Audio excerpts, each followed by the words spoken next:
how does fruitfulness come from providence? Well, sometimes things in life happen that weren't in the plan. We have it all mapped out. We think we're going to do this, we're going to go here, we're going to be able to do this. Maybe about 30 years ago now, I'll tell a bit of a vulnerable story because I think we've all got a story of some vulnerability.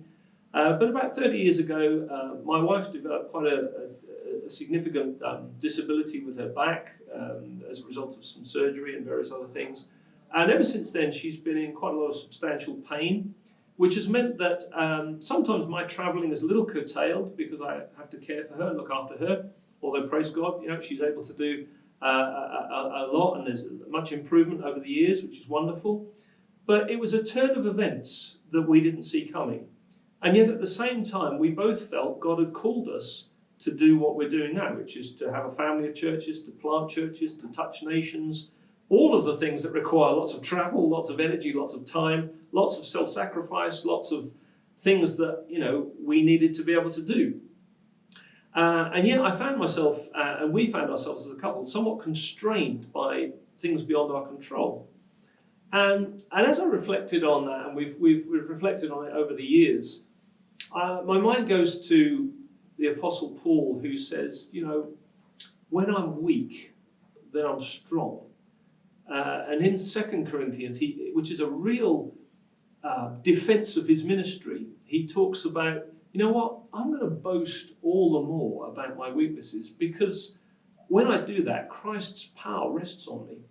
And so we've found over the years, by actually being vulnerable, trusting God through mystery, believing that the call that he's given us is valid, even though the way we have to fulfill it needs some adjustment, we've actually said, Lord, we believe providentially. I don't believe for 1 minute the Lord wants my wife ill. That's my own theology. I'll just leave that there. But there is a mystery to healing. There's a mystery to the things that happen in life, and we don't have all the answers. But to us, we feel somehow, even in our weaknesses, even in our constraints, God has produced extraordinary fruitfulness that, to be honest, wouldn't have happened had perhaps if I'd have been, if we'd have been together fully able to do things in the way we had first chosen.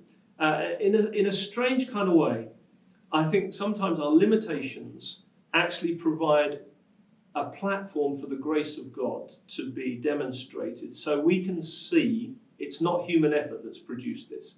It's purely that God, by his grace, has produced more fruitfulness than can otherwise be expected. So in answer to the question, how does fruitfulness come from providence?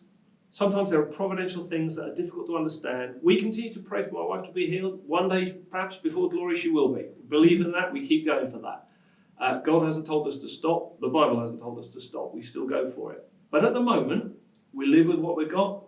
We serve with what we've got, and we've found that fruitfulness has come very extraordinarily. And often it's come because people alongside us know that we need them. So they feel actually there's an investment in them being in this because they know we couldn't do it on our own.